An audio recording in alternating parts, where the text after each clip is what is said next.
Assalamualaikum warahmatullahi wabarakatuh. Kembali lagi dengan saya Muhammad Kafi, guru mata pelajaran sosiologi dan antropologi. Ya, jadi lihat di layar. Nah, itu foto saya ya. Narsis sedikit, nggak apa-apa. Oke, kali ini kita akan belajar mengenai sosiologi, mata pelajaran sosiologi, yaitu di bab pertama, yaitu mengenai fungsi dan peran sosiologi. Bisa dilihat di layar. Kalau bisa kalian nonton video ini sambil megang buku tulis ya, sambil pegang buku tulis sama pulpen, barangkali ada yang perlu dicatat atau ditulis. Oke, yang akan dibahas pada materi kita kali ini mengenai fungsi dan peran sosiologi itu materi-materi awal ya tentang sosiologi. Jadi berisi tentang konsep-konsep dasar sosiologi dan apa yang dipelajari dalam sosiologi. Ya, jadi yang akan kita bahas dalam pembelajaran kita kali ini yaitu yang pertama mengenai, nah supaya kalian tahu apa sih sosiologi itu, apa objek kajiannya, apa yang menjadi kajian yang menjadi objek yang dipelajari dalam sosiologi. Kemudian dalam pembahasan kali ini nanti akan dibahas juga tentang manusia sebagai makhluk individu dan makhluk sosial. Kemudian ada juga nanti kita akan belajar tentang gejala sosial, dan yang terakhir kita akan belajar mengenai ciri sosiologi sebagai ilmu pengetahuan. Nah, jadi ada 4 macam submateri yang akan kita bahas pada pertemuan kali ini. Tapi sebelum lanjut, silahkan kalian like, kemudian komen, dan jangan lupa juga untuk subscribe video ini ya, supaya saya lebih bersemangat untuk membuat sebuah video pembelajaran. Oke, karena pentingnya materi ini silahkan kalian simak dari awal sampai akhir, dan ingat di tengah-tengah nanti juga ada tugas yang perlu kalian kerjakan terkait dengan materi yang akan kita bahas kali ini. Kalau kalian mempelajari dari awal sampai akhir, nanti akan kalian dengan mudah bisa menjawab tugas yang saya berikan. Oke. Tujuan pembelajaran kita kali ini bisa dilihat ada 4 macam tujuan yang diharapkan bisa kalian kuasai. Silahkan kalian baca ya, tujuan pembelajaran. Oke, lanjut. Kita langsung ke materi. To the point aja. Oke. Sosiologi. Apa sih sosiologi itu? Ya, kalian di SMP belum mendapatkan materi sosiologi secara khusus. Yang kalian dapatkan di SMP itu adalah mata pelajaran IPS. Dan yang perlu kalian tahu bahwa sosiologi sebenarnya ada dalam mata pelajaran IPS, tetapi secara tersirat, tidak secara gamblang bahwa itu adalah materi sosiologi. Yang kalian tahu itu adalah materi IPS. Tetapi yang ada di mata pelajaran IPS, sosiologi itu lebih lebih sempit, tidak seperti yang ada di SMA. Kalau di SMA ini nanti kalian akan bahas sosiologi lebih luas, cakupannya lebih luas. Oke. Mengenai sosiologi, apa sosiologi itu? Kalau dilihat dari istilahnya, katanya sosiologi. Nah, mungkin di benak kalian terlintas bahwa sosiologi itu adalah ilmu yang pelajari tentang kaitannya dengan sosial atau masyarakat. Jadi ilmu yang pelajari tentang masyarakat. Oke, betul. Tidak salah apa yang kalian pikirkan. Bahwa sosiologi itu adalah ilmu yang mempelajari tentang masyarakat. Singkatnya seperti itu. Bagaimana kelanjutannya? Kita lihat ada pendapat dari seorang ahli di layar ya. Yang kalian lihat layar, jangan cuma mendengarkan. Menurut Pitirim Asrokin, sosiologi adalah suatu ilmu yang mempelajari hubungan dan pengaruh timbal balik antara aneka macam gejala-gejala sosial yang ada dalam masyarakat. Jadi menurut Pitirim Asrokin, sosiologi adalah sebuah ilmu yang mempelajari masyarakat di dalamnya mengenai gejala-gejala sosial ya, gejala-gejala sosial yang ada dalam masyarakat. Gejala sosial itu dalam masyarakat itu sangat luas sekali, sangat banyak sekali ya, macamnya sangat banyak. Macam-macamnya apa, jenis-jenisnya apa, nanti akan dipelajari secara khusus mengenai gejala sosial. Yang jelas sosiologi itu adalah mempelajari tentang masyarakat, masyarakatnya di dalamnya ada banyak macam gejala sosial. Nah, hubungan timbal balik antar gejala-gejala itu ya, itulah yang dipelajari dalam sosiologi. Kalau kalian lihat di gambar ya, di gambar yang di layar, itu gambar burem ya, tapi menggambarkan adanya keadaan yang sepertinya di pasar. Nah, pasar yang di dalamnya ada hubungan timbal balik antara individu dengan individu, atau individu dengan kelompok, atau kelompok dengan kelompok. Nah, itu juga dipelajari dalam sosiologi. Apa yang terjadi di sana, apa yang terjadi di pasar, interaksi apa yang terjadi, ya, kemudian mobilitas apa yang terjadi. Nah, itu yang dikaji juga dalam sosiologi. Oke, mengenai sosiologi, kalian tahu nggak bahwa sosiologi itu ada orang pertama yang mencetuskan istilah sosiologi? Ya, siapa beliau? Bisa dilihat di layar fotonya. Beliau adalah orang pertama yang mencetuskan istilah sosiologi. Siapa dia? Dia namanya adalah Auguste Comte. Nah, jangan Auguste Comte ya, tapi Auguste Comte. Malu sama guru bahasa Inggris kalau bacanya Auguste Comte. Beliau adalah orang Prancis, seorang filsuf ya, filosofis. Beliau orang pertama yang mencetuskan istilah sosiologi. Makanya Auguste Comte ini disebut sebagai bapak sosiologi. Ingat ya, bapak sosiologi adalah Auguste Comte. Barangkali ada pertanyaan seperti itu. Kemudian mengenai istilah sosiologi secara lebih lanjut, bahwa sosiologi itu berasal dari bahasa Latin dan bahasa Yunani. Asal katanya berasal dari kata sosios dan logos. Lihat di layar. Sosios berarti bahasa Latin yang berarti kawan. Kawan dalam hal ini artinya adalah masyarakat. Sedangkan logos, ya, logos adalah yang berasal dari bahasa Yunani, berarti kata atau berbicara, atau logos itu bisa diartikan sebagai studi atau ilmu ya. Jadi sosiologi itu berdasarkan istilahnya merupakan ilmu yang pelajari tentang masyarakat atau berbicara tentang masyarakat, seperti itu. Ini untuk pengantar dulu. Kemudian seperti yang saya katakan tadi, setelah kalian tahu bahwa sosiologi itu adalah yang mempelajari masyarakat, objek kajiannya adalah masyarakat, kemudian perlu kalian pahami juga bahwa dalam mempelajari masyarakat sebagai objek kajiannya, sosiologi memfokuskan studinya pada hal-hal berikut. Yang pertama, yang dibahas, yang dikaji dalam sosiologi itu adalah hubungan timbal balik antara manusia satu dan manusia lainnya. Ya, hubungan timbal baliknya antara orang satu dengan orang yang lainnya kemudian menimbulkan apa? Kenapa mereka melakukan interaksi? Apa latar belakangnya? Apa tujuannya? Kayak gitu. Itu yang dipelajari dalam sosiologi, hubungan timbal baliknya, interaksinya. Kemudian yang kedua, hubungan antara individu dan kelompok, ya. Individu dengan kelompok, orang satu dengan sebuah kelompok, atau antara kelompok dengan kelompok. Nah, yang terakhir yang difokuskan adalah proses yang timbul dari hubungan-hubungan tersebut dalam masyarakat. Nah, misalnya sosiologi mengkaji tentang hubungan antara kelompok dengan kelompok, misalnya kelompok masyarakat suku Jawa dengan masyarakat suku Sunda. Nah, antara kelompok dengan kelompok itu ketika hubungan terjadi, interaksi sosial terjadi, apa yang timbul dari akibat interaksi sosial itu? Apakah dari ekonomi? Apakah kemudian nanti menimbulkan sebuah konflik sosial? Apakah nanti akan menimbulkan sebuah kerjasama dan sebagainya?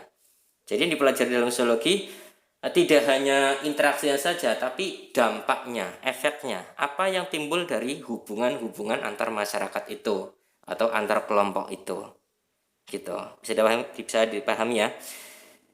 Oke. Kemudian lanjut kita mengenai hakikat manusia sebagai makhluk individu dan makhluk sosial. Karena sosiologi itu mengkaji tentang masyarakat, ya. Kalian adalah bagian dari masyarakat. Dan kalian itu adalah makhluk individu sekaligus juga sebagai makhluk sosial. Kalian adalah makhluk individu sekaligus juga makhluk sosial.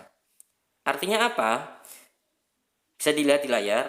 Sebagai makhluk individu, kalian itu berarti berdiri sendiri ya. Kata individu dalam konsep manusia sebagai makhluk individu berasal dari kata Latin quod est in se indivisum ab alis vero divisum. Susah banget ya, nggak usah dibaca, nggak apa-apa. Yang jelas intinya bahwa sebagai makhluk individu artinya kalian berdiri sendiri, tidak terbagi-bagi sendiri. Misalnya siapa namanya, misalnya Kavi. Kavi adalah makhluk individu, orang-orang sendirian, terpisah dari yang lainnya. Beda lagi ketika Kavi berada dalam sebuah kelompok ini, maka dia adalah menjadi makhluk sosial, ya, menjadi makhluk sosial. Apa itu makhluk sosial? Menurut Aristoteles, bisa dilihat di layar, menurut Aristoteles, kalian selain sebagai makhluk individu, kalian juga makhluk sosial. Apa sih makhluk sosial itu? Makhluk sosial adalah makhluk atau manusia, ya, manusia pastinya namanya aja makhluk sosial. Kalau binatang bukan makhluk sosial, setan bukan makhluk sosial, malaikat bukan makhluk sosial.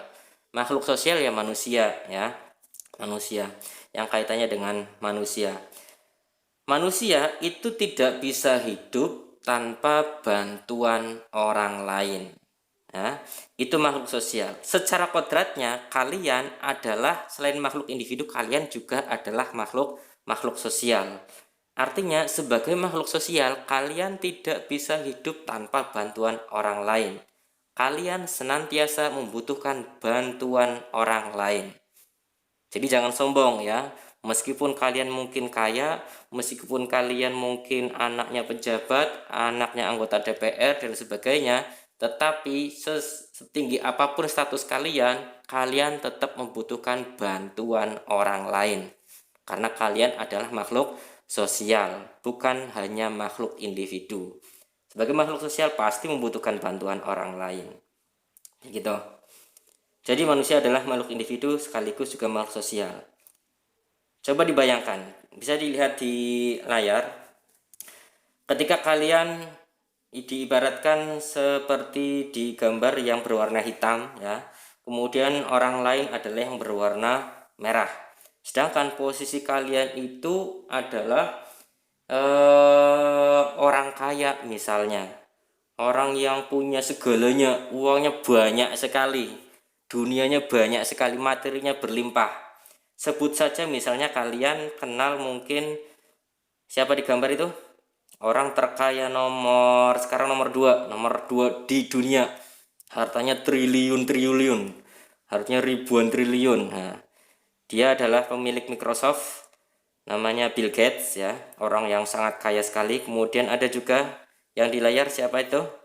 Dia adalah orang terkaya nomor 1 di dunia, hartanya triliunan juga, ribuan triliun sehahaha ya. Kemudian kalian mungkin tidak asing dengan yang gambar yang ketiga, Mark Zuckerberg ya, pendiri Facebook.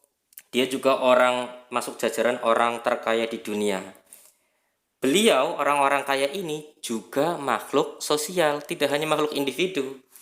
Walaupun materinya sangat berlimpah, walaupun kekayaannya sangat banyak sekali, uangnya sangat banyak sekali, dunia mungkin hanya ada dalam genggamannya, tetapi dengan hartanya mereka tidak akan bisa hidup sendiri. Dengan kekayaannya mereka tidak akan bisa hidup sendiri. Mereka pasti butuh bantuan orang lain. Contohnya Bill Gates ya. Bill Gates walaupun hartanya banyak, dia tetap butuh istri gitu kan. Di rumah butuh istri, kemudian butuh anak, butuh pembantu yang mengurusi rumahnya kan otomatis besar sekali. Butuh karyawan untuk mengurusi perusahaannya, butuh babysitter dan sebagainya. Begitu juga Jeff Bezos, begitu juga Mark Zuckerberg. Begitu juga orang nomor 1 di Indonesia siapa? Jokowi ya, presiden kita. Beliau juga makhluk sosial, tetap membutuhkan bantuan orang lain. Makanya dari pelajaran ini kita bisa mengambil hikmah bahwa setinggi apapun jabatan kita, setinggi apapun status kita dalam masyarakat, tetap kita bagian dari masyarakat dan membutuhkan bantuan orang lain. Tidak bisa kita menyombongkan, menggede-gedekan, membesar-besarkan harta kekayaan kita gitu. karena mau tidak mau kita pasti akan butuhkan bantuan orang lain. Meskipun nanti kita sudah meninggal ya, meskipun kita sudah meninggal nanti kita tetap membutuhkan bantuan orang lain, makhluk sosial. Siapa yang menguburkan, siapa yang melayat gitu kan. Nah, jadi jangan sombong di situ. Itu manusia sebagai makhluk individu dan makhluk sosial. Paham ya? Paham. Berikutnya mengenai gejala sosial. Gejala sosial yang terjadi di masyarakat. Nah, karena sosiologi itu mempelajari tentang masyarakat, yaitu kaitannya dengan gejala sosial. Apa sih gejala sosial itu? Nah, gejala sosial adalah peristiwa-peristiwa yang terjadi di antara dan oleh manusia, baik secara individu maupun secara kelompok. Suatu peristiwa atau proses disebut sebagai gejala sosial karena perilaku oleh individu yang terlibat di dalamnya saling terkait. Jadi simpelnya supaya kalian gampang paham, gejala sosial itu adalah segala macam peristiwa dalam masyarakat yang kaitannya dengan hubungan antar manusia, kaitannya dengan manusia, dan kalian terlibat di situ itu. Walaupun tidak secara langsung, ya. Gejala sosial itu segala macam peristiwa-peristiwa yang ada dalam kehidupan masyarakat. Kalian bedakan untuk memperpaham gejala sosial, kalian bedakan antara gejala sosial dengan gejala alam. Kalau gejala alam contohnya ada banjir, ada gempa bumi, gunung meletus dan sebagainya. Nah, selain itu yang gejala alam adalah gejala sosial yang kaitannya dengan sosial, hubungan antar masyarakat, kaitannya dengan manusia. Itu namanya gejala sosial, dan itu yang dipelajari dalam sosiologi. Nah, gejala-gejala sosial ini yang ada dalam masyarakat bisa kalian lihat, bisa lebih fokusnya, itu ada gejala sosial religius, ada gejala sosial ekonomi, gejala sosial politik, gejala sosial hukum, ya. Jadi ada banyak, bahkan ada lagi gejala sosial yang kaitannya dengan pendidikan, gejala sosial yang kaitannya dengan apa lagi? Kaitannya dengan ekonomi udah, politik, hukum, religius, sosial, kemudian budaya, budaya dan sebagainya. Nah, gejala sosial ini yang ada dalam masyarakat itu ada dua macam secara garis besar. Ada yang gejala positif, gejala sosial positif, ada juga gejala sosial yang negatif. Contohnya apa? Realnya apa? Contoh realnya. Kalau contoh dari gejala sosial yang positif itu yang pertama misalnya dalam masyarakat ada gotong royong, atau misalnya belajar di rumah ya. Fenomena zaman sekarang ketika pandemi terjadi, virus corona menyebar, menyebabkan peserta didik tidak mungkin untuk belajar di sekolah karena dikhawatirkan nanti akan tertular. Maka fenomena zaman sekarang, gejala sosial yang terjadi adalah banyak peserta didik belajar di rumah. Nah, itu termasuk gejala sosial juga, dipahami juga, dikaji juga dalam sosiologi. Kemudian yang positif lainnya adalah budaya antri ya. Ada gejala sosial positif, ada gejala sosial yang negatif. Contohnya apa? Contohnya kemiskinan ya, dilihat di layar. Kemudian ada lagi korupsi ya. Kemudian ada lagi apa? Broken home. Apa itu broken home? Broken itu rusak, pecah, home itu rumah, berarti rumah yang pecah gitu. Bukan ya. Broken home itu adalah istilah yang menggambarkan keadaan rumah yang kacau, keadaan rumah yang tidak harmonis. Biasa digunakan untuk menggambarkan keadaan suami istri yang sudah bercerai, itu broken home. Itu juga gejala sosial. Gejala sosial banyak lagi contoh lainnya, banyak banget di masyarakat. Nah, bisa dilihat di layar. Tugas kalian nanti adalah silahkan kalian cari contoh gejala sosial yang kaitannya dengan gejala sosial religius, politik, hukum, dan satu lagi apa? Tentang kok lanjut sih, politik, hukum, dan ekonomi ya. Kalian cari contohnya, contoh dari gejala sosial itu. Silakan nanti kalian tuliskan tugas kalian di kolom komentar ya, contoh dari gejala sosial. Oke, lanjut. Ini yang terakhir, sosiologi sebagai ilmu pengetahuan. Nah, sebagai sebuah ilmu pengetahuan, sosiologi memiliki 4 ciri. Ini yang perlu kalian pahami juga ya, yang perlu kalian perhatikan. bahwa ciri sosiologi sebagai ilmu pengetahuan itu ada 4 macam. Yang pertama adalah empiris, yang kedua teoritis, yang ketiga kumulatif, dan yang keempat non-etis. Apa sih itu maksudnya? Oh, istilahnya kayak gitu banget gitu kan. Kalian belum paham, belum mudeng. Ini adalah ciri-ciri sosiologi sebagai ilmu pengetahuan. Mari kita bahas satu per satu. Maksud ciri sosiologi sebagai ilmu pengetahuan yaitu yang pertama adalah empiris. Empiris itu apa? Empiris itu tidak bersifat spekulatif, tapi berdasarkan hasil observasi atau pengamatan. Nah, udah nggak maksudnya? Maksud empiris itu bahwa ilmu sosiologi itu tidak bersifat menduga-duga, tidak bersifat kayaknya gitu, tapi harus didasarkan pada sebuah pengamatan atau observasi atau penelitian.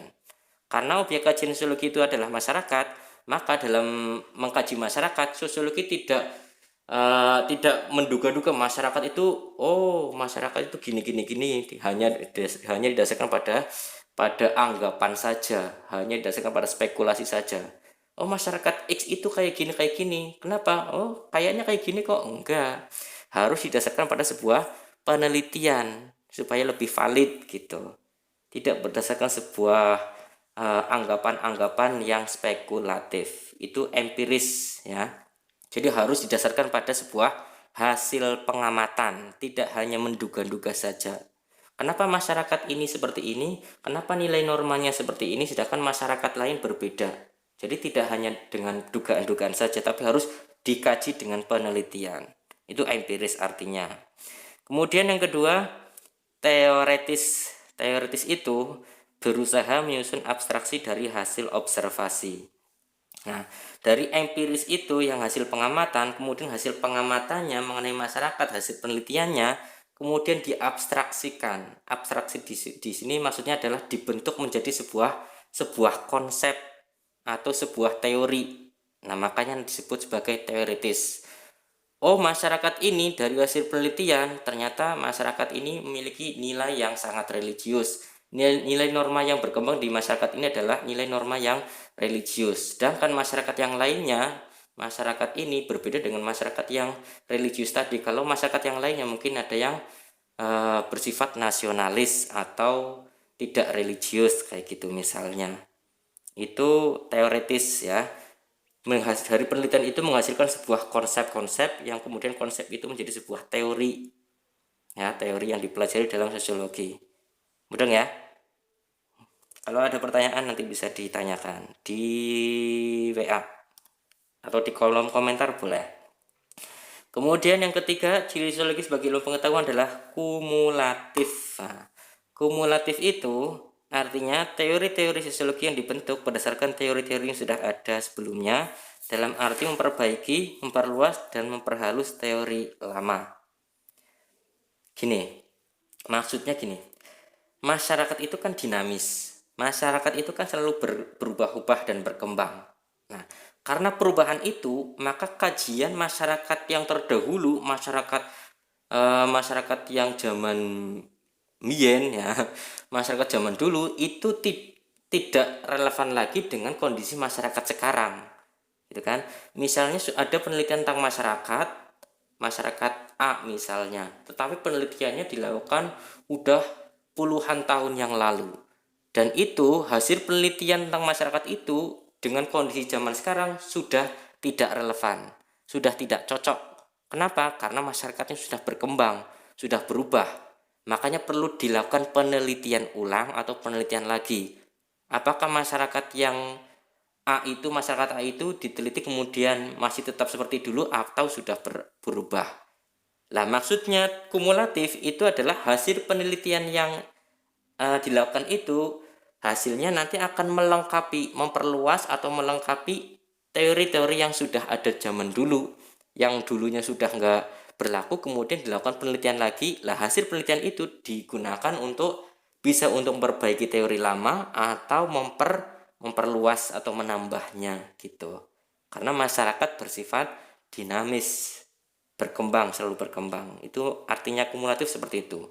Memperbaiki teori lama, kemudian maksudnya memperbaiki itu bisa melengkapi atau memperluas teori yang sudah ada gitu ya.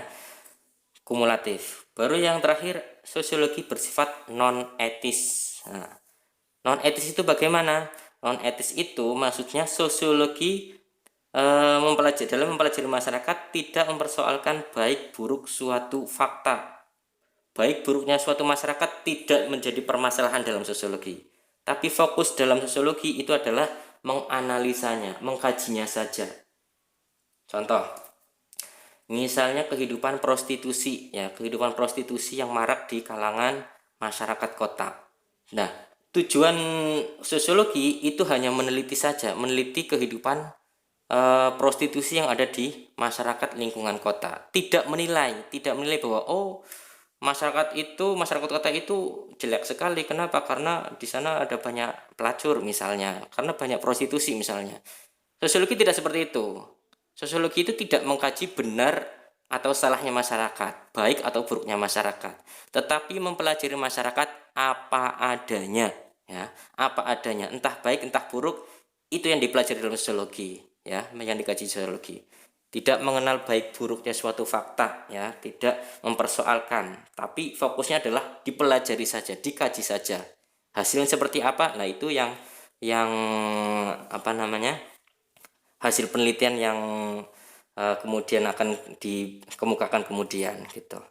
Non etis ya, non etis itu tidak mempersoalkan baik buruknya suatu fakta, tapi mempelajari masyarakat apa adanya gitu. Paham ya?